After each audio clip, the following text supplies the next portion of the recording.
বিসমিল্লাহির রহমানির রহিম। ইন্নাল্লাহা ওয়া মালাইকাতাহু ইউসাল্লুনা আলান নবী ইয়া আইয়ুহাল্লাযীনা আমানু সাল্লু আলাইহি ওয়া সাল্লিমু তাসলিমা। আল্লাহুম্মা সাল্লি আলা মুহাম্মাদিন ওয়া আলা আলি মুহাম্মাদ কামা সাল্লাইতা আলা ইব্রাহিম ওয়া আলা আলি ইব্রাহিম।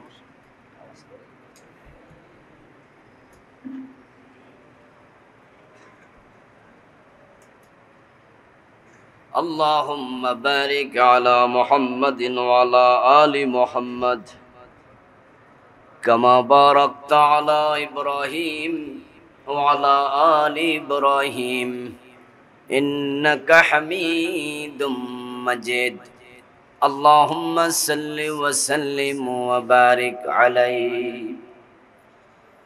معزز مكرم সম্মানিত মুসল্লিয়ানে কিরাম, আল্লাহ তাআলার পবিত্র জাতের লাখো কোটি শুকরিয়া জ্ঞাপন করছি যে মহান মনিব অত্যন্ত মেহেরবানি করে আমাদের সকলকে যথাসময়ে জুমার নামাজ পড়ার জন্য পবিত্র মসজিদে হাজির হওয়ার তৌফিক দিলেন। করোনার চরম বিপর্যস্ততার মাঝেও যিনি আমাদেরকে সুস্থ রাখলেন, আমরা সে মনিব আল্লাহ তাআলাকে শুরুতে শুকরিয়া জানাই, কৃতজ্ঞতা জানাই, কালিমাতু শুকর পড়ি আলহামদুলিল্লাহ। দরুদ ও সালাম বিশ্বনবী সাইয়্যিদুল মুরসালিন ইমামুনা কুদওয়াতুনা হাবিবুনা উসওয়াতুনা সানাদুনা তাবিবু আরওয়াহিনা মুহাম্মাদুর রাসূলুল্লাহ সাল্লাল্লাহু আলাইহি ওয়াসাল্লামের উপর সাহাবায়ে কেরাম ও শুহাদায়ে জামের আলা ইল্লিয়িন আল্লাহ তাআলার কাছে কামনা করছি, আমিন। সম্মানিত ভাইরা, আমরা রমজান মাসের খুব কাছাকাছি চলে আসছি। আল্লাহ তাআলার কাছে আমরা দোয়া করি, আল্লাহ তাআলা আমাদের হায়াতে বারাকা দিয়ে আমাদেরকে রমজান পর্যন্ত পৌঁছিয়ে দিন। আল্লাহ তাআলা রমজানের যেই ফজিলত আছে সম্পূর্ণটাই আমাদের নসিব করুন। আমরা শাবান মাস অতিক্রম করছি। এই মাসে মধ্য রজনী অত্যন্ত তাৎপর্যপূর্ণ একটি রাত, যেটা বাংলাদেশে শবে বারাত হিসাবে পরিচিত। মূলত আরবি পরিভাষা হলো লাইলাতুন নিসফি মিন শাবান, শাবান মাসের মধ্য রজনী। এই রাত একটি ফজিলতপূর্ণ তাৎপর্যপূর্ণ রাত। আমাদের দেশে আবহমান কাল থেকেই এই রাতকে ঘিরে একটি ইবাদত রসম হিসাবে চালু আছে।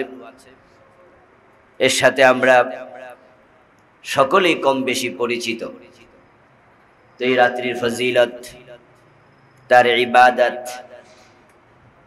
এবং এই রাত্রিকে ঘিরে যে সমস্ত বিদআত খুরাফাত চালু আছে, আউটসাইড ইনসাইড, আমরা আলোচনা করার চেষ্টা করব ইনশাআল্লাহ। ইসলাম আমার দ্বীন, ইসলাম হলো আমার সংবিধান, আমার জীবন বিধান। ইসলাম আমার, যেহেতু ইসলাম আমার, সেহেতু আমার ইসলাম সম্পর্কে আমি সম্যক অবহিত হব। আমার ইসলামের ব্যাপারে আমি কনফিউজ থাকব, এটা হতে পারে না। আমি সম্যক অবহিত হব, এটাই হচ্ছে ঈমানের দাবি। আমার দ্বীনের ব্যাপারে আমি কেন স্পষ্ট হব না?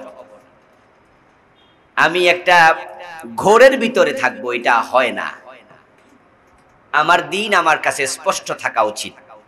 শরীয়তের প্রত্যেকটা বিধানই প্রত্যেকটা মুমিনের কাছে যতটা সম্ভব স্পষ্ট করা উচিত, প্রত্যেকটা মুমিন স্পষ্ট জানাও উচিত। আপনারা এখানে যাদের 5টা প্লট আছে অথবা 5টা প্লট আছে, 1টা 2টা 3টা 10টা 20টা প্লট আছে, কোন প্লটের জায়গা একটু ঝামেলা আছে, সরি কোন জায়গা কোন প্লটের কাগজে একটু ঝামেলা আছে, প্লটের মালিকের কাছে কি এটা স্পষ্ট নয়? আপনি এই প্লটটা কিনছেন, এই প্লটের কাগজে কোথায় সমস্যা আছে আরেকজন না জানুক, আপনি কিন্তু জানেন। আমাদের যাদের যা আছে আমরা কিন্তু কাগজে বুঝি যে এখানে কিন্তু এই সমস্যাটা আছে, অথবা আমরা বলি যে না আপনি প্লটটা কিনেন, এটা আমি আপনাকে দলিল দেব, কাগজে বিন্দু মাত্র সমস্যা নাই। তা আমার যদি 2টা জমিন থাকে 5টা জমিন থাকে, আমি সে ব্যাপারে ওয়াকিফাল থাকি, তো আমার দিন আমার ইসলাম আমি যেটা আমল করব সেটার ব্যাপারেও কোনো ঝামেলা আছে কি না, সহি না জয়ীফ, সঠিক না বেঠিক, আমাদের একবারে ওয়েল কনসেপশন, উত্তম অনুভূতি, উত্তম জানা প্রয়োজন আছে কিনা, এ বিষয়ে আমার কনসেপ্ট ক্লিয়ার থাকে।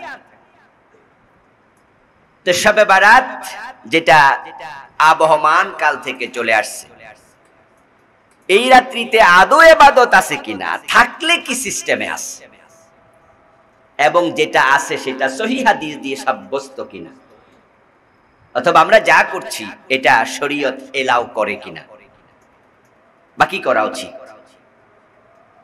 এ বিষয়ে সার্বিক আলোচনায় থাকা উচিত এবং এটা জানা উচিত। আলহামদুলিল্লাহ, এ বিষয়ে মরহুম ডক্টর আব্দুল্লাহ জাহাঙ্গীর স্যার একটি বই লিখেছেন, কোরআন সুন্নাহর আলোকে শবে বরাত ফজিলত ও আমল, ছোট্ট একটি বই, 64 পৃষ্ঠা। এই বইটি যদি আপনি পড়েন তাহলে শবে বরাত নিয়ে আমি আশা করব যে আপনার আর কোনো রকমের কনফিউশন থাকবে না। তো সকলের কাছে বইটি নেই, অথবা থাকলো সকলে ভালো আমরা পড়িনি, কিছু বাই হতো জানি, আর জানা বিষয় তো বারবার বলা হয়। নামাজের ব্যাপারে আল্লাহ তাআলা কোরআন মাজিদে আলোচনা এক জায়গায় করলেও পারতেন, কিন্তু তিনি করেছেন অসংখ্য জায়গায়, 80 বারের বেশি। একই বিষয়ের আলোচনা হতে পারে বারবার। ফাযাক্কির ওয়াযাক্কির ফাইন্না যিকরা তানফাউল মুমিনিন, হে নবী আপনি মানুষকে উপদেশ দিন, নসিহত করুন, কারণ নসিহতে যাদের ঈমান আছে তাদের কিছু উপকার নিশ্চয়ই হবে। তো আমরা বছরে একবার এই শবে বরাত নিয়ে আলোচনা করে থাকি। আজকের জুমাতে ইনশাআল্লাহ আমরা সে বিষয়ে কথা বলবো, এবং আমি আশা করব আপনি যদি মনোযোগ দিয়ে শোনেন তাহলে এই বিষয়ে আপনি জীবনে আর দ্বিতীয়বার আলোচনা না শুনলেও চলবে। কিন্তু আমরা প্রতি বছরই শুনবো, আবার আমাদের ইলম তাজা হবে, নতুন হবে।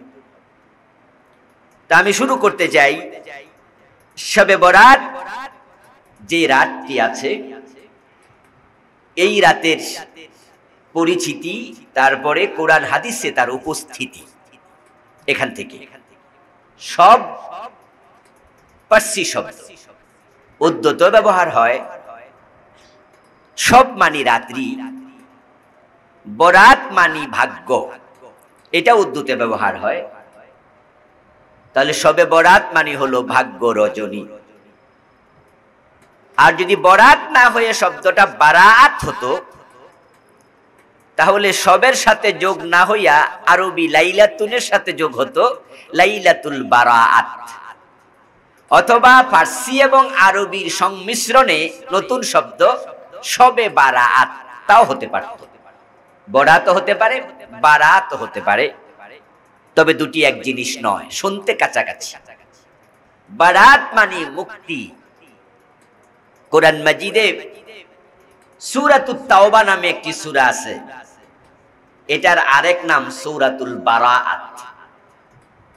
ওই সূরা শুরু হয়েছে শব্দটি দিয়ে বারাআতুম মিনাল্লাহি ওয়া রাসূলিহি। বারাআতুন, বারাআতুন শব্দের অর্থ হলো সম্পর্ক ছেদ করা, বিচ্ছিন্ন হওয়া, মুক্ত হওয়া। তো লাইলাতুল বারাত যদি হয় অথবা শবে বারাত, তখন অর্থ হবে এই রাত্রিতে আল্লাহ তাআলার মেহেরবানিতে, দয়ায় তার বান্দাদের সাথে গুনার কোনো সম্পর্ক আর থাকে না। সুবহানাল্লাহ। এটা হাদিসেও আছে, আমরা একটু পরে বলবো ইনশাআল্লাহ। তাহলে ওই হাদিসের শব্দ থেকে যদি এর নাম লাইলাতুল বারাআত হয়, শবে বারাআত হয়, তাহলে অসুবিধা নেই, এই নামকরণে কোনো অসুবিধা নেই। এটা মুক্তির রজনী। আল্লাহ তাআলা এই রাত্রিতে তার অসংখ্য বান্দাকে জাহান্নাম থেকে মুক্তি দেন। এটা সহিহ হাদিস দিয়ে সাব্যস্ত। এই রাত্রির ফজিলত এটাই। জয়ীফ হাদিস আছে অন্যান্য ফজিলতের ব্যাপারে, তবে একটা সহিহ হাদিস আছে এই রাতে আল্লাহ তার বান্দাদেরকে গুনাহ ক্ষমা করেন, মানে গুনাহ থেকে মুক্তি দেন। আর গুনাহ থেকে মুক্তি মানে তো জাহান্নাম থেকে মুক্তি। এই হিসাবে এটাকে মুক্তির রজনী বলা হয়। আর যদি লাইলাতুল শবে বরাত বা লাইলাতুল বরাত বলে ভাগ্য রজনী, তাহলে দুর্বল হাদিস দিয়ে এই রাতের নামকরণ সাব্যস্ত হয়। কারণ একটি হাদিসে আছে এই রাত্রিতে বান্দাদের আমলগুলো লিখা হয়, যে আমলগুলো তারা আগামী বছরে করবে। এই রাত্রিতে লিখা হয় আগামী বছরে যত আল্লাহর বান্দা জন্মগ্রহণ করবে, ফিহা আইয়ুকতাবা কুল্লু মাউলুদিন মিন বানি আদম ফি হাযিহিস সানা। একটি হাদিসে পাওয়া যায় এই রাত্রিতে আগামী এক বছরে আল্লাহর যত বান্দা পৃথিবীতে আসবে তাদের নামগুলো লিখা হয়। ও ফিহা আইয়ুকতাবা কুল্লু হালিকিম মিন বানি আদম ফি হাযিহিস সানা। আগামী এক বছরে যত আল্লাহর বান্দা মরে যাবে তাদের নাম লিখা হয়। ওয়া ফিহা তুরফাউ আমালুহুম। এই রাত্রিতে মানুষের আমলগুলো আল্লাহর কাছে উপস্থাপিত হয়। ওয়া ফিহা তুনজালু আরযাকুহুম। এই রাত্রিতে আগামী এক বছরে যে রিজিক আল্লাহ দেবেন সেটা লিপিবদ্ধ হয়, নাজিল হয়। এই হাদিসটি দুর্বল। এই হাদিসের আলোকে বোঝা যাচ্ছে এই রাতে ভাগ্য লিখা হয়। এই হিসাবে শবে বরাত ভাগ্য রজনী বলা হয়। তাহলে আমরা দুটি নাম পেলাম, লাইলাতুল বারাআত মুক্তির রজনী, এটা সহিহ হাদিস দিয়ে সাব্যস্ত। আর শবে বরাত ভাগ্য রজনী দুর্বল হাদিস দিয়ে সাব্যস্ত। এই দুর্বল হাদিসটি কোরআনের খেলাফ হয়। এই জন্য বাংলাদেশে চলে আসা শবে বরাত নামটি এটা খুব গ্রহণযোগ্য বলা কঠিন। কারণ কোরআনে আছে তাকদীর লিখা হয়, ভাগ্য লিখা হয় যেই রাত্রিতে, সেই রাত্রিকে বলা হয় লাইলাতুল কদর।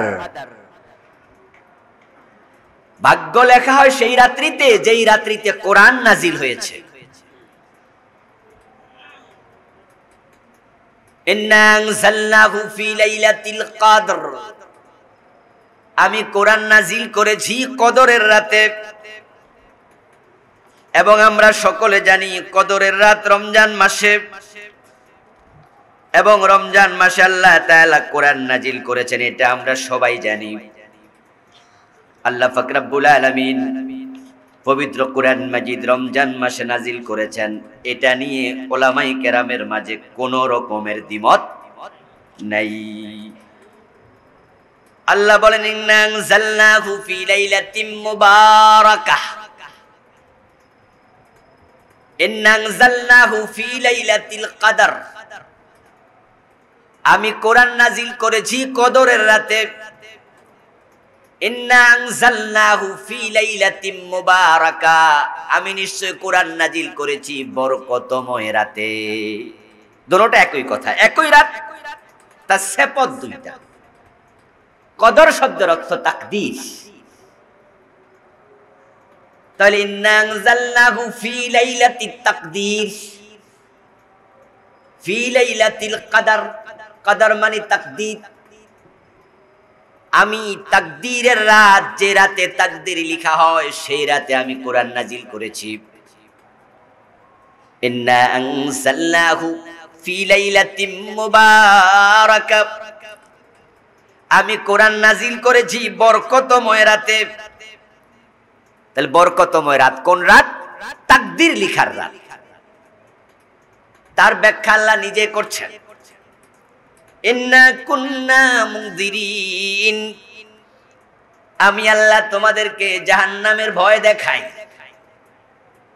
আমি নাজিল করেছি বরকতময় রাতে কোরআন, ফিহা ইউফরাকু কুল্লু আমরিন হাকিম, যে বরকতময় রাতে গুরুত্বপূর্ণ সকল কাজের সিদ্ধান্ত হয়।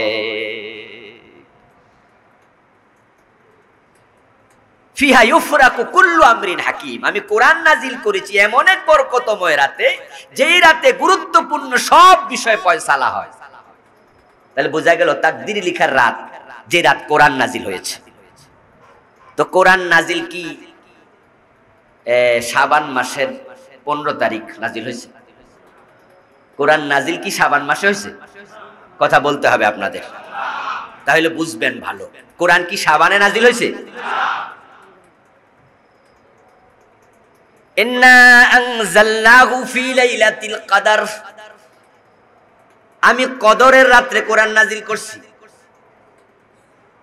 তাহলে বোঝা গেল লাইলাতুল মুবারাকা এবং লাইলাতুল কদর একই রাত। কোরআন তো রমজানে নাজিল হয়েছে। যদি কেউ শাবান মাসে কোরআন নাজিল হয়েছে বলে, তার কথা একবারে ভ্রান্ত, একবারে কোরআনের উল্টা। কারণ আল্লাহ তাআলা অন্য জায়গায় বলছেন, শাহরু রমাদান আল্লাযী উনজিলা ফীহিল কোরআন। আল্লাহ আরো ব্যাখ্যা করে দিলেন যে আমি রমজানে কোরআন নাজিল করছি। তাহলে বোঝা গেল কদরের রাত রমজানে হওয়া আবশ্যক। কথা বুঝতেছেন না? ইন্না আনজালনাহু ফি লাইলাতিল কদর, আমি কদরের রাতে নাজিল করছি। তাহলে কদরের রাত কোথায়? ইন্না আনজালনাহু ফি লাইলাতিন মুবারাকা, আমি বরকতময় রাতে নাজিল করেছি।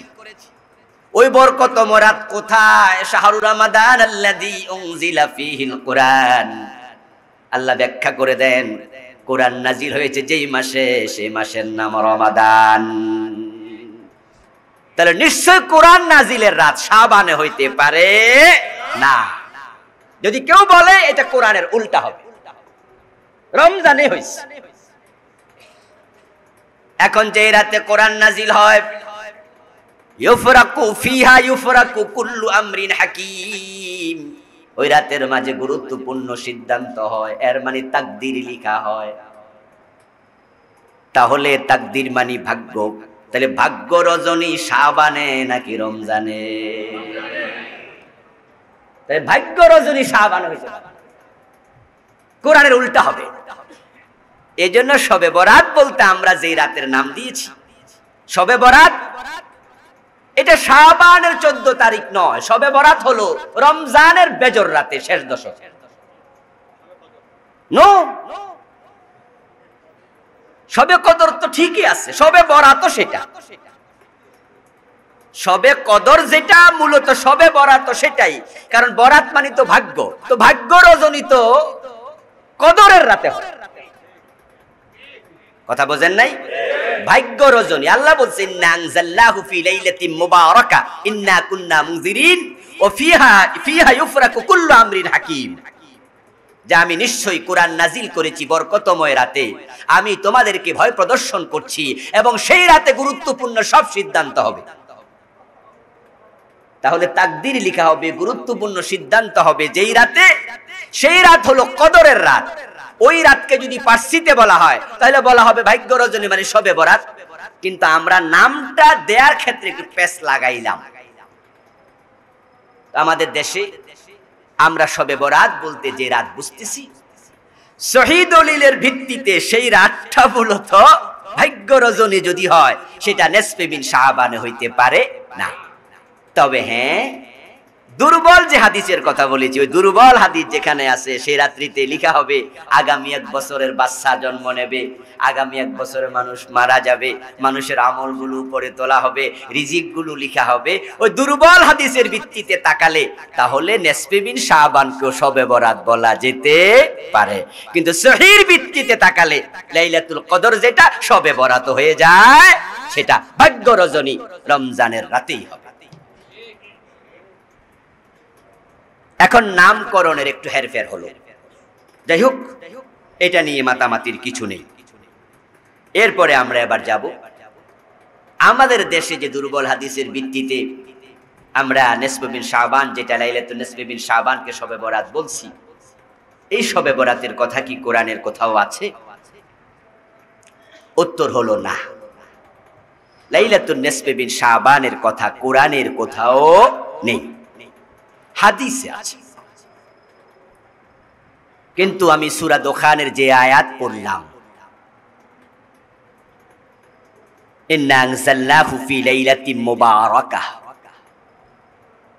নিশ্চয় আমি বরকতময় রাতে এটা নাজিল করেছি। ইন্না কুন্না মুনজিরিন ফিহা ইউফরাকু কুল্লু আমরিন হাকিম। এই আয়াতকে সামনে এনে কেউ কেউ বলেন যে এই আয়াত দিয়ে শবে বরাত বোঝানো হয়েছে,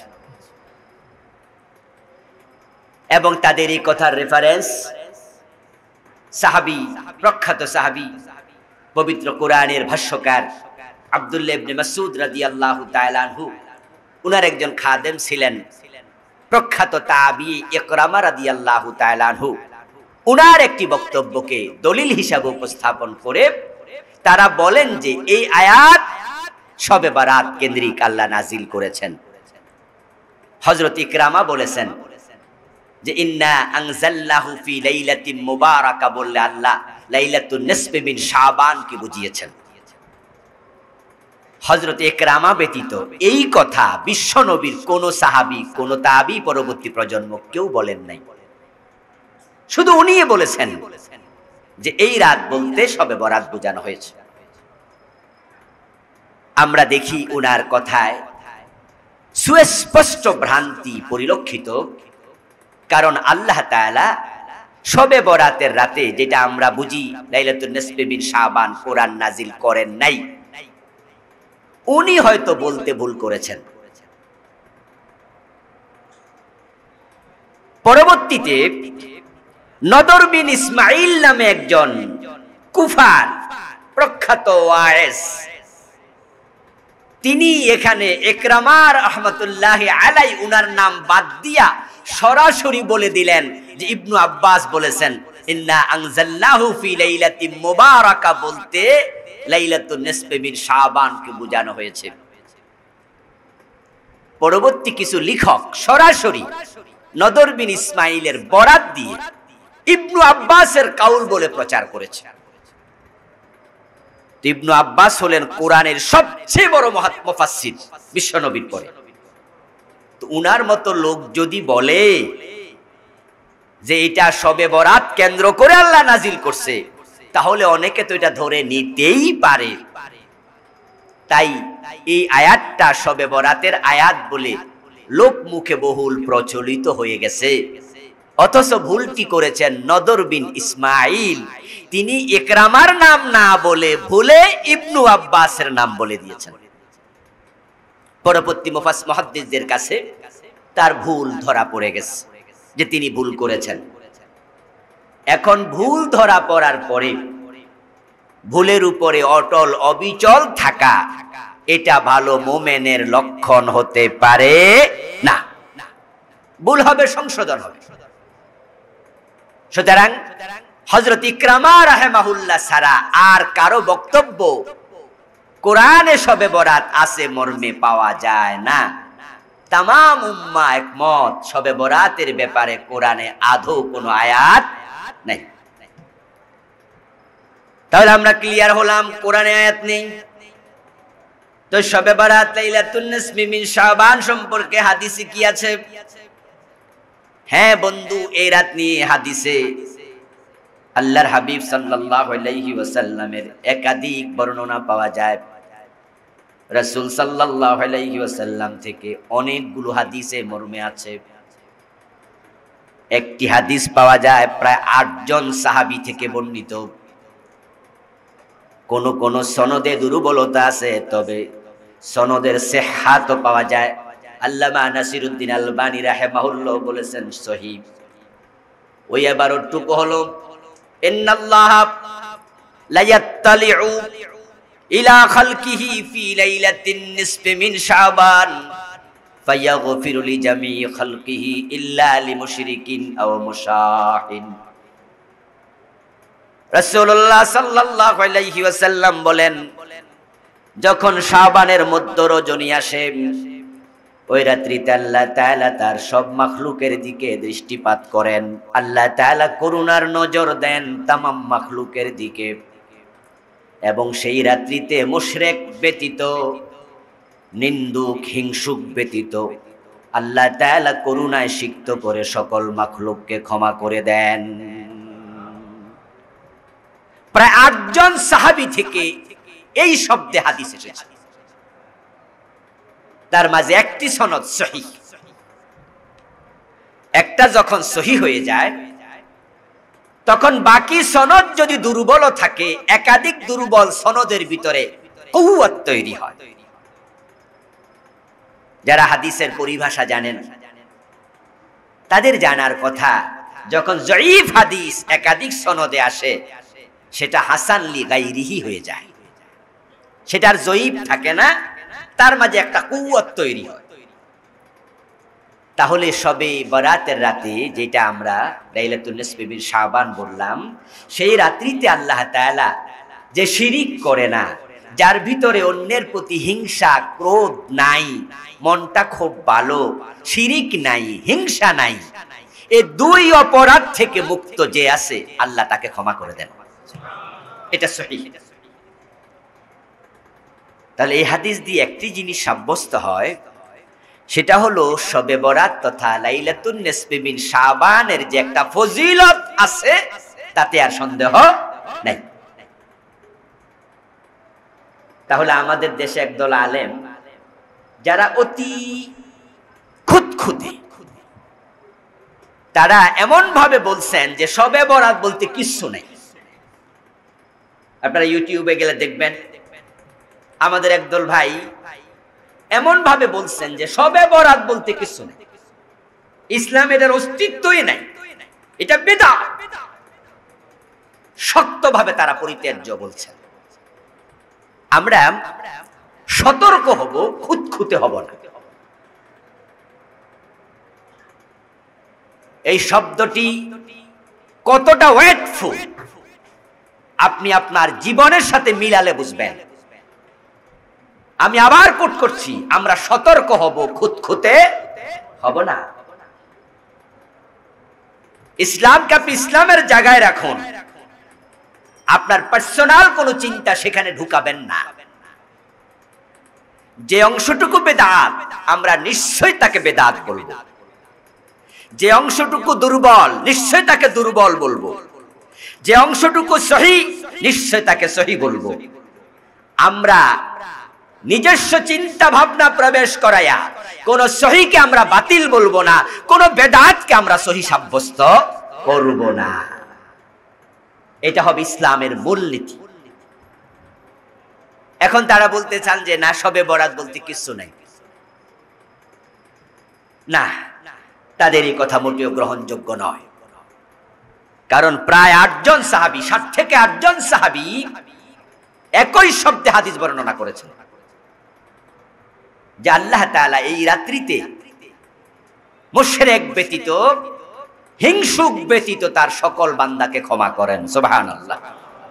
এটা আল্লাহ তাআলার স্পেশালিটি, এটা আল্লাহ তাআলার মহানত্ব।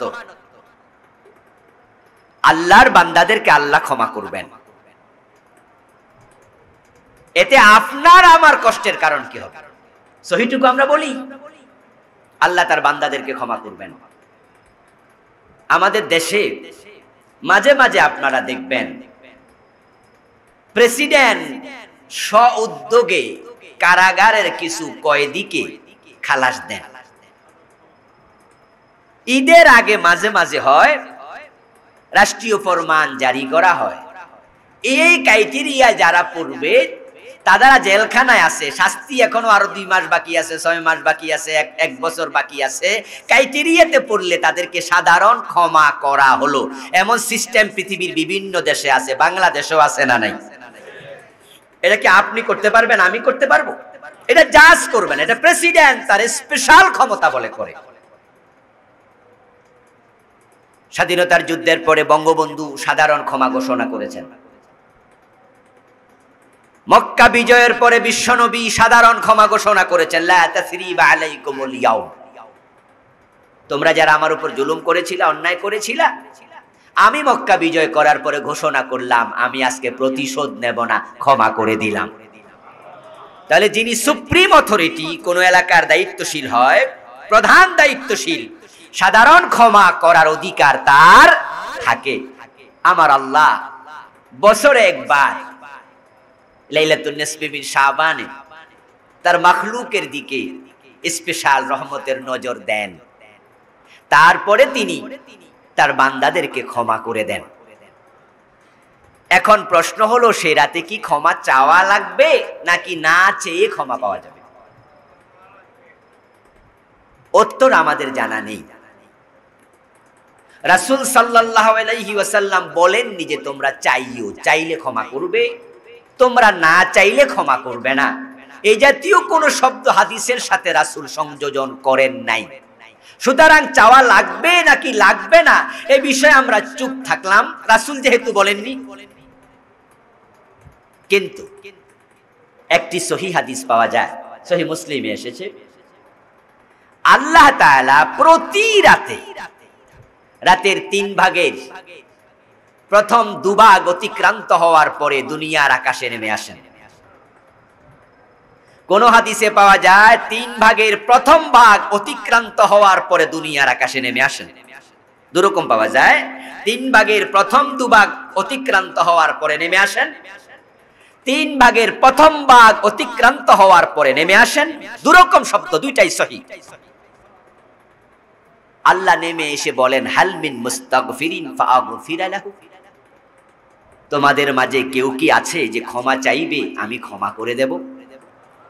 তাহলে সহিহ হাদিসে ক্ষমা চাওয়ার কথাটা আছে না নাই? এটা কিন্তু শবে বারাতের সাথে সম্পৃক্ত নয়, প্রতি রাতে। এটা হলো কোন রাতে? তাহলে শবে বরাতের রাতটা বাদ পড়ছে না? বাদ পড়ছে? তাইলে ক্ষমা চাইবে কেউ কি, আমি ক্ষমা করতে এসেছি। প্রতি রাতে যদি আল্লাহ বলেন, নিশ্চয় শবে বরাতের রাতও তার মাঝে আছে, তাহলে সেই রাতে কি ক্ষমা চাওয়া না জায়েজ? তাহলে আপনি বলে দেবেন যে শবে বরাত বলতে কিছু নাই, সেই রাতে কোনো ক্ষমা চাওয়া, ইবাদত করা কিছু দরকার নাই। আপনি নেগেটিভ সেন্সে কথা বলছেন কেন? আপনি পজিটিভ হন। সেই রাতে যদি কোনো আল্লাহর বান্দা ক্ষমা চায়, ওই রাতে 2টি জিনিস যোগ হয়ে গেল। একটা যোগ হলো ওই রাতে আল্লাহ স্পেশাল নজর দেন, স্বেচ্ছায় ক্ষমা করেন।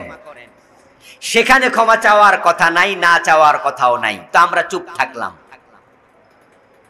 আর সহিহ মুসলিমের হাদিসে যোগ হলো, কেউ কি ক্ষমা চাইবে, আমি ক্ষমা করতে এসেছি। প্রতি রাতে আল্লাহ বলেন, তাহলে তো আল্লাহ বলছে ক্ষমা চাও, আমি ক্ষমা করব।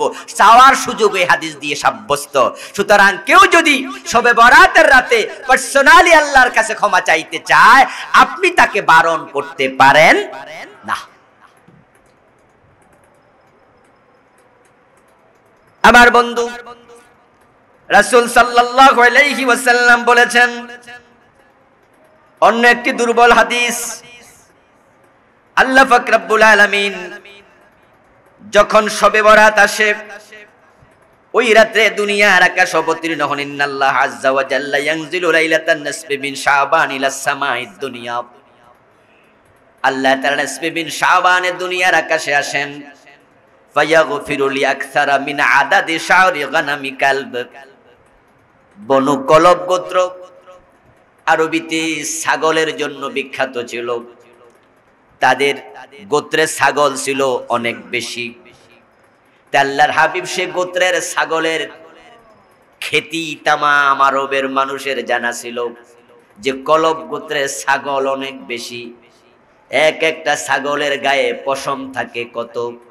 আমার রাসূল বলেন আল্লাহ দুনিয়ার আকাশে এসে ওই বনু কলব গোত্রের ছাগলের গায়ে যত পশম আছে ওই পরিমাণ আল্লাহর বান্দাকে ক্ষমা করে দেন। হাদিসটা জয়ীফ, কিন্তু সহি অংশ হলো মুশরিক ব্যতীত, হিংসুক ব্যতীত সবাইরে ক্ষমা করে। তাহলে বনু কলব গোত্রে যেই ছাগল আছে, যত ছাগল আছে তাদের গায়ে যত পশম আল্লাহ ওই পরিমাণ ক্ষমা করে দেয়। এর মানে সংখ্যার আধিক্যতা বোঝানো হয়েছে। আমরা অনেক সময় সংখ্যার আধিক্যতা বুঝাতে গিয়ে বলি, এই বেটা 100 বার করব, 100 বার করব, এই করিস না করব, এই বেটা 100 বার করব। 100 বলে কি আমরা গনে গনে সংখ্যা বুঝাই? যেমন আমাদের দেশে স্বাধীনতার সংগ্রাম নিয়ে কবিতা লেখা হয়েছে, এক সাগর রক্তের না না ইয়ে নিয়ে, কি বাংলা ভাষা নিয়ে না, এক সাগর রক্তের বিনিময়ে ওর স্বাধীনতা, তো বাংলার স্বাধীনতা আনলে যারা, এটা বিখ্যাত গান আছে না, এক সাগর রক্তের বিনিময়ে বাংলার স্বাধীনতা আনলে যারা, আমরা তোমাদের ভুলবো না। আচ্ছা, এখানে এক সাগর বলতে কি আসলে সাগর মাইপ্পা বুঝাইছে? কিছু কিছু বিষয় আছে যেগুলোকে কমন সেন্স দিয়ে বুঝে নিতে হয় যে তা বুঝাতে চাচ্ছে কি। একবারে সংখ্যাকে ধরা দরকার হয় না। রাসূল সাল্লাল্লাহু আলাইহি ওয়াসাল্লামের সহিহ হাদিসটা হলো হিংসুক মুশরিক ছাড়া সবাই ক্ষমা পাবে। আর এখানের হাদিসটা হলো বনু কলব গোত্রের যত ছাগল আছে তার গায়ে যত পশম আছে ওই পরিমাণ। এর মানে রাসূল বুঝাইলেন আল্লাহ সেদিন অগণিত অগণিত অগণিত বান্দাকে ক্ষমা করে দেবেন। আমরা আল্লাহর ক্ষমার প্রত্যাশী, আমরা আল্লাহর ক্ষমার প্রত্যাশী। এই জন্য সাধারণ রাত্রিতে আমরা ক্ষমা চাই। রাত যত গভীর হয় আল্লাহর বান্দাদের ইস্তেগফার তত বাড়তে থাকে। রাত্র যত গভীর হবে আল্লাহর বান্দাদের সাথে তার সম্পর্ক তত প্রগাঢ় হবে। দুনিয়ার অফিসগুলো বন্ধ হতে শুরু হয়, রহমতের দরজা আল্লাহ খুলতে শুরু করেন। এজন্য আমরা আল্লাহর ক্ষমার প্রত্যাশী হব। সুতরাং এই রাত্রিকে একবারে নেগলেক্ট করে অস্তিত্বহীন করে দেয়া কোনোভাবে ঠিক হবে না। এরপরে এই রাত্রিকে কেন্দ্র করে আরেকটি হাদিস পাওয়া যায়, ইযা কানা লাইলাতুন নিসফু মিন শাবান কুমু লাইলাহা ওয়া সুমু নাহারাহা। যখন শাবানের মধ্য রজনী আসবে তখন তোমরা রাতের বেলায় জাগ্রত থাকো, ইবাদত করো, দিনের বেলায় রোজা পালন করো। এই হাদিসটি আমাদের দেশে খুবই বিখ্যাত, এটা অনেক বেশি বিখ্যাত হাদিস। এই হাদিস নিয়ে ওলামায়ে কেরামের বক্তব্য হলো এই হাদিসটাও দুর্বল, যায়ীফ। আরেকটি মূলনীতি শুনুন, হাদিস যখন যায়ীফ হয় তা দিয়ে আমল সাব্যস্ত হবে না, কিন্তু কোন সাব্যস্ত আমলের ফজিলত সাব্যস্ত হবে। আবার বলছি, হাদিস যদি যায়ীফ হয় আপনারা সবাই সহিহ যায়ীফ বুঝবেন না, কিন্তু এই শব্দগুলো আমরা বারবার বলার কারণে এই শব্দের সাথে আপনারা পরিচিত হয়ে গেছেন। হাদিস যায়ীফ এটা শুনলে আপনি মনে করবেন না যে হাদিসটা মনে বাদ, না না, বাদ হলো মাউদু, জাল হাদিস। হাদিস যদি কেউ বলে জাল মাউদু তখন বুঝবেন যে এটা বাদ, এটা হাদিস না। জাল টাকা টাকা না, জাল বোট বোট না, যদিও বাংলাদেশে এখন এটার পাওয়া যায় না। হ্যাঁ, এখন জাল বোটও বোট হয়ে গেছে। হ্যাঁ, তো এটা আমরা বাদ দিলাম, কিন্তু জাল টাকা টাকা না এটা তো ঠিক আছে নাকি? আচ্ছা, জাল টাকা টাকা না, এ নিয়ে আমাদের কারো কোনো সন্দেহ নাই। বরং জাল টাকাকে টাকা মনে করে চালাইতে যাওয়ার মাঝে ঝুঁকি আছে না নাই? আপনি মামলার আসামিও হতে পারেন। তাই জাল হাদিস হাদিস না, এর আলোকে আমল করলে আপনি আল্লাহর আদালতে আসামি হতে পারেন যে ইসলামের মাঝে তুই বানোয়াটি কেমনে ঢুকাইলি।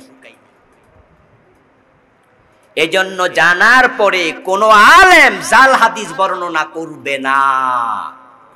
যদি করে তাকে বলে দিতে হবে যে আমি যেটা বলেছি এটা জাল। না হয় সে ব্যক্তিও জাল হাদিস তৈরিকারীর মতো গুনাহগার হবে। আর জাল হাদিস তৈরি করা এত জঘন্য অপরাধ। قال النبي صلى الله عليه وسلم من كذب علي متعمدا فليتبوأ مقعده من النار। এই হাদিসটা মুতাওয়াতির। যত হাদিস আছে ওই হাদিসের মাঝে এক নাম্বার অবস্থানে যে হাদিসগুলো, ওগুলোকে মুতাওয়াতির বলা হয়। শুধু সহি নয়, ওই সহি হাদিসের রাবীর অভাব নাই, এমন পর্যায়ে হাদিসটা পৌঁছেছে ওই হাদিস ইয়াকিন সাব্যস্ত করে, ওই হাদিস দিয়ে কোরআনের হুকুম রহিত হতে পারে। ওই হাদিসগুলো এতটা মজবুত, এগুলো শরীয়তের কোরআনের আয়াতের মতো শক্ত দলিল হয়ে যায়। এগুলোকে বলা হয় মুতাওয়াতির। বিশ্বনবীর এই হাদিসটা মুতাওয়াতির। হাদিসটার বাংলা অর্থ হলো, যে ব্যক্তি জেনে শুনে আমি নবীর নামে কোনো মিথ্যা কথা প্রচার করলো, সে যেন তার নিজের জায়গাটা জাহান্নামের মাঝখানে বানায়া নেয়। মুতাওয়াতির হাদিস। মুতাওয়াতির হাদিসের সংখ্যা খুব কম, খুব কম, খুব কম, কিন্তু এইটা মুতাওয়াতির। সহিহ হাদিস হাজার হাজার, কিন্তু মুতাওয়াতির হাদিস খুব কম। তার মাঝে এটা কিন্তু মুতাওয়াতির। মান কাযাবা আলাইয়া মুতাআম্মিদান ফালিয়াতাবাব্বা মাকআদাহু মিনান নার। যে ব্যক্তি জেনে বুঝে আমার নামে একটা মিথ্যা কথা প্রচার করলো, চালায়া দিল, বিশ্বনবী বলেন সে জায়গাটা নিজের জাহান্নামের মাঝখানে বানাক। এজন্য যারা আল্লাহকে ভয় করে তারা রাসূলের নামে কখনো মিথ্যা কথা বলতে পারে না। আপনি যখন শুনবেন যে হাদিসটা জাল, 100 মাইল দূরে চলে যাবেন। এই হাদিস আমি বলতে পারি না, আমি বলবো না। এটা মনে রাখবেন, 10 জন মুহাদ্দিসের মাঝে 7 জন বলছে হাদিসটা জাল না, 3 জন বলছে জাল। তাও আপনি সতর্ক হন, বলবেন না। কারণ আমি জালটা বলতে যাব কোন দুঃখে? আমি যদি এই হাদিস নাও বলি, এই হাদিসের কারণে ইসলাম থেকে থাকবে না। কারণ ইসলামের ভিত্তি এত দুর্বল না যে একটা জয়ীফের উপরে, জাল হাদিসের উপর ইসলাম দাঁড়ায় আছে। এই হাদিসটা কইলামই না আমি, যেহেতু 3 জন মুহাদ্দিস বলছে জাল, 7 জন বলছে জাল না, আমিও বলবো জাল। কারণ জাল না হইলো তো কিচ্ছু আসে যায় না। ইসলাম তো আর জাল জয়ীফের উপরে দাঁড়াইয়া নাই। ওই হাদিসের কারণে ইসলাম থেকে থাকবে না। আল্লাহ না করুক যদি জাল হইয়া যায়, তাহলে আমার উপায় নাই। আপনার হাতে 2টা আপেল দিল। 2টা আপেল দেওয়ার পরে বলল, হুজুর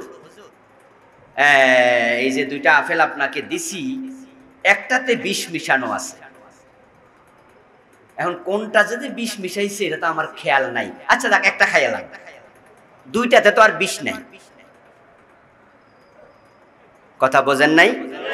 2টা দিয়া বলল, হুজুর একটাতে আমি নিশ্চিত যে বিষ মিশানো আছে, তবে কোনটাতে যে মিশাইছি এটা খেয়াল নাই। আচ্ছা যাক, একটা খাইলাম, যাক আমি খাবো। কারণ আমি বলবো যে বেটা আপেল না খাইলে কি আমি মরমু?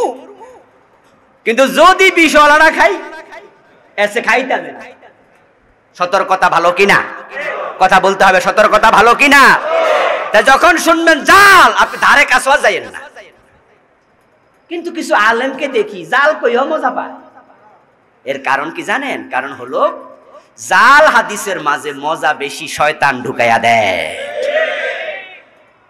কারণ শয়তান সহিহ হাদিসের কাছে গেলে মজা কম দেয়, জালের মাঝে মজা বেশি দেয়। শুনতেও ভালো লাগে, বানোয়াট কাহিনী। ইমাম আবু হানিফা রাহিমাহুল্লাহ প্রতি রাতে তিনি তাহাজ্জুদ পড়তেন,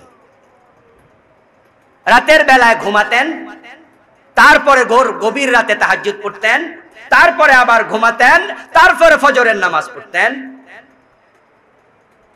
পাবলিক কয় তো ঠিকই তো আছে, আমিও তো এটা করি, সুবহানাল্লাহ কইল না। ইমাম আবু হানিফা রাতের বেলা সামান্য ঘুমায় নাই, 40 বছর এশারের রুজু দিয়া ফজরের নামাজ পড়ছে। পাবলিক কয় সুবহানাল্লাহ। মানে যেটা জাল এটার মাঝে মজা বেশি।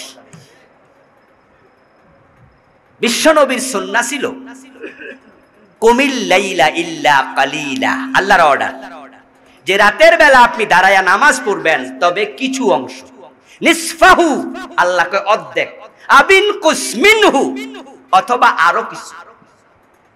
আল্লাহ কত সুন্দর করে কয় রাতের বেলা জাগুন, তবে কিছু অংশ অথবা অর্ধেক অথবা আরো কিছু। এর মানে পুরা রাত জেগে থাকতে আল্লাহ বলেন নাই, তাই বিশ্ব নবীও পুরা রাত জেগে ইবাদত করেন নাই।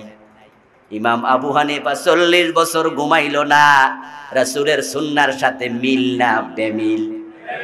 তো বেমিলে সুবহানাল্লাহ পাইলা কই? ইন্না লিল্লাহ না পাওয়া দরকার।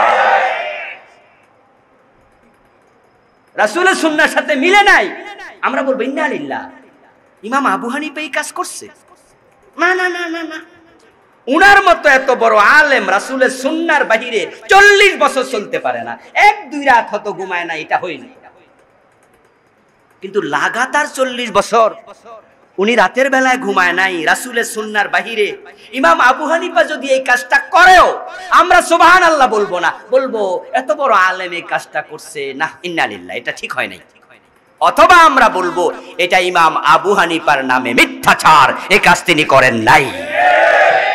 সুবহানাল্লাহ বলার কোনো সুযোগ। কিন্তু আমরা যখন জাল হয়, মিথ্যা হয়, মজাটা একটু বেশি পাই। মজাটা ঢুকাইছে কেডা? ইবলিস। এখানে মিঠাই লাগাইয়া দেয়। আমার বন্ধু, এখন আপনি ওই দিন রোজা রাখবেন কিনা এবং রাতের বেলায় জাগবেন কিনা, হাদিসটা একটু জয়ীফ। জয়ীফ হাদিস দিয়ে আমল সাব্যস্ত হয় না। আমল সাব্যস্ত হওয়ার জন্য হাদিস কমপক্ষে হাসান হওয়া লাগবে। সহিহ তো বটেই, তবে কোন আমল যদি সাব্যস্ত থাকে সহিহ হাদিস দিয়ে, ওই হাদিসের ফজিলত জয়ীফ হাদিসে থাকলেও গ্রহণযোগ্য হবে। এখন শবে বরাতের রাতে রাত জেগে জেগে ইবাদত করো, দিন পরের দিন রোজা রাখো, একটি হাদিস পাওয়া যায়, দ্বিতীয় হাদিস নাই। যেটা পাওয়া যায় সেটাও জয়ীফ, আর জয়ীফ দিয়ে আমল সাব্যস্ত হয় না। সুতরাং ওই দিন রোজা রাখার ব্যাপারে আদৌ কোনো বিধান ইসলামে নাই।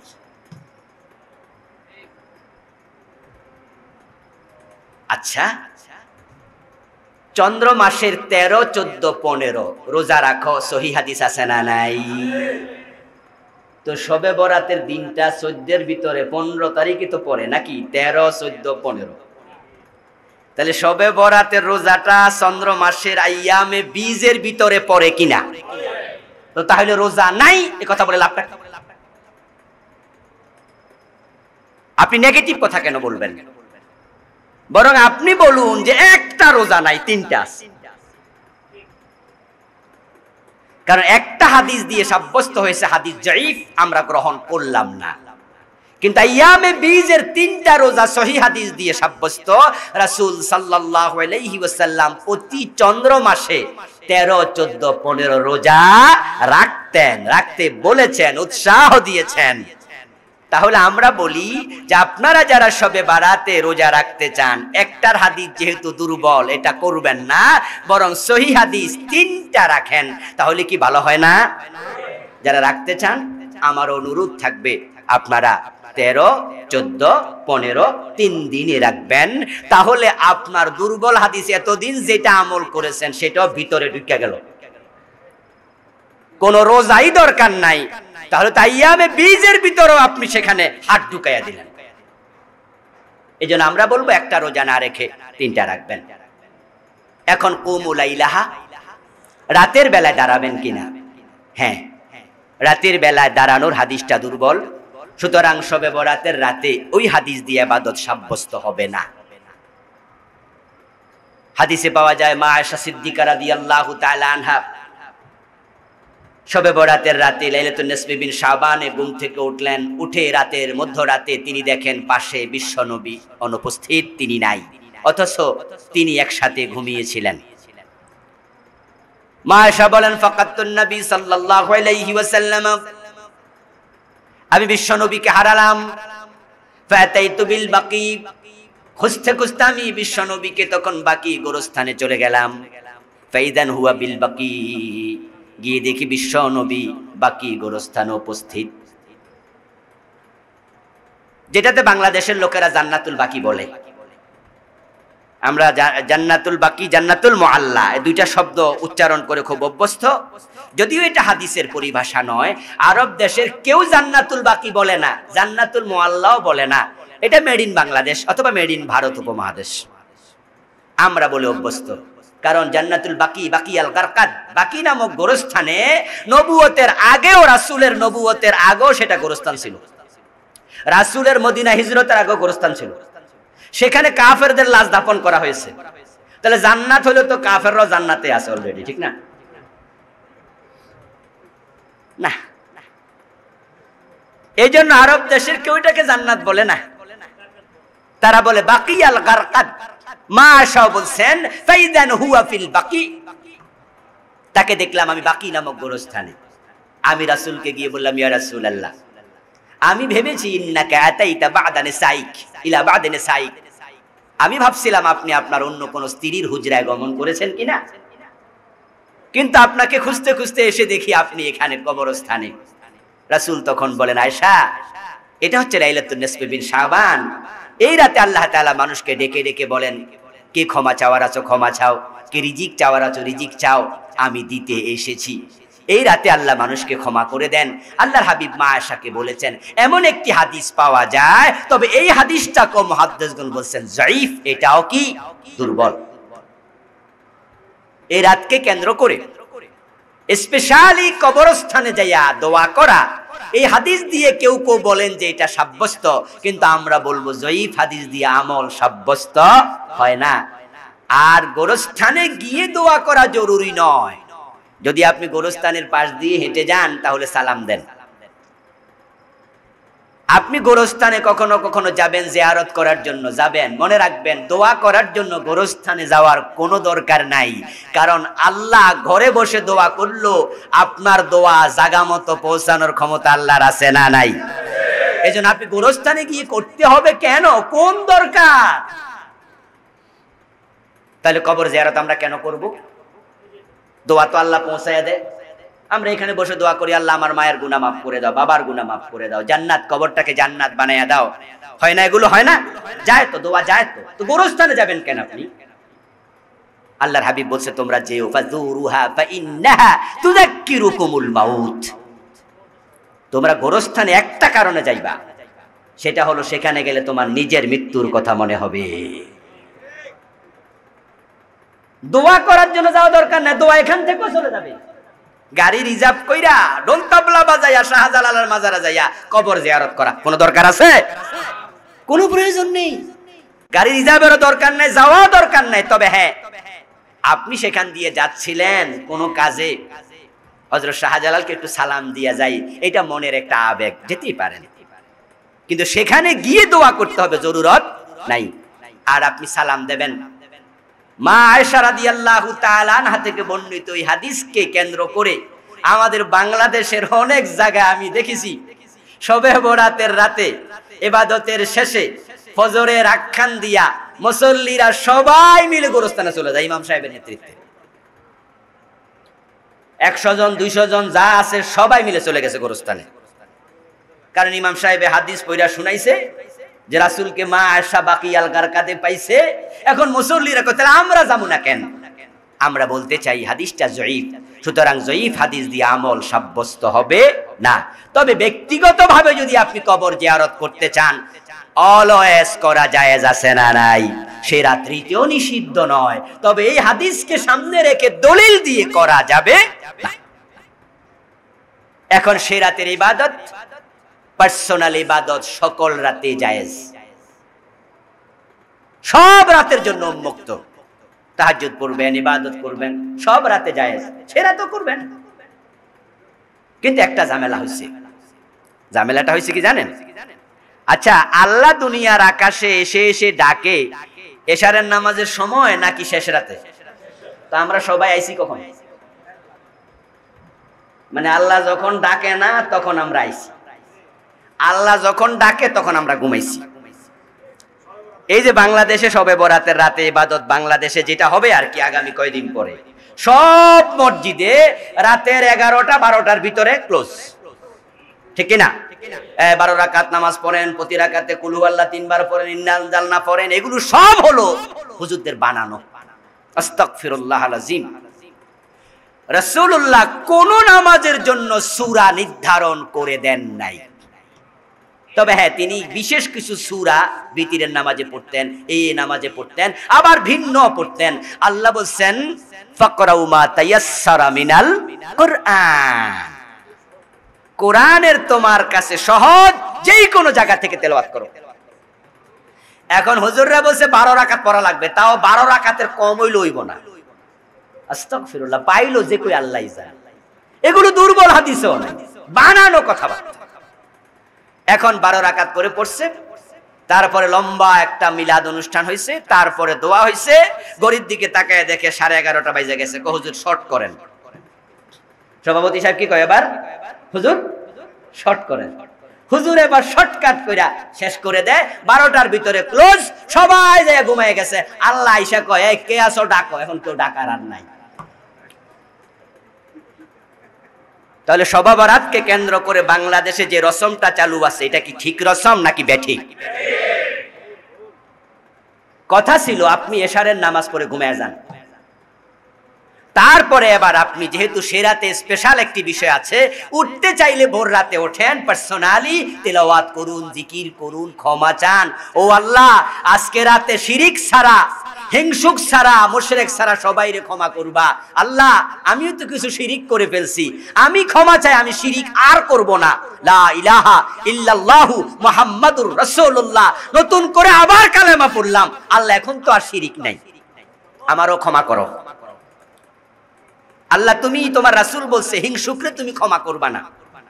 আমিও হিংসা করি মানুষকে, হিংসা করার একটা বদ স্বভাব আমাদের অনেকের অন্তরে আছে কিনা? আছে আছে আছে। দেখবেন যখন আপনার পরিচিত কেউ উপর উঠতে যায়, দূরের লোকেরা মানুষ হিংসা করে না, অপরিচিত লোককে হিংসা করে না। হিংসা হয় নিজের কাছের লোককে লইয়া। আপনার সমবয়সী, সম র্যাঙ্কের, এক এলাকার আপনার আত্মীয় একটু উপর উঠে যাইতেছে, দেখবেন যে আপনার মনটা একটু কেমন কেমন লাগে। অন্যের ছেলে মোটা তাজা, তা নিয়ে কারো মাথা ব্যথা নাই, রাস্তা দিয়ে হেঁটে যাচ্ছে, কত 2.5 মণ ওজনের বেড়া ফোলাপান, মার কোনো টেনশন নাই। মহিলা সতীনের ফুট যদি একটু মোটা হয়, এটা হিংসা শুরু হয়ে যায়। তাহলে হিংসাটা কি দূরের লোক দিয়া হয়? না না, সতীনের ফুট লইয়া শুরু হইল। আমার ছেলে মেট্রিক A+ পায় না, আর আমার ভাইয়ের ছেলে গোল্ডেন পাইয়া বয়ে রয়েছে। এই বেটা, তোরে খাওয়াই না রে, কি রেজাল্ট করস, অমুকের ফুট দেখস না। মানে নিজের লোকদের জন্য হিংসা হয়, এটা মানুষের একটি দুর্বলতা।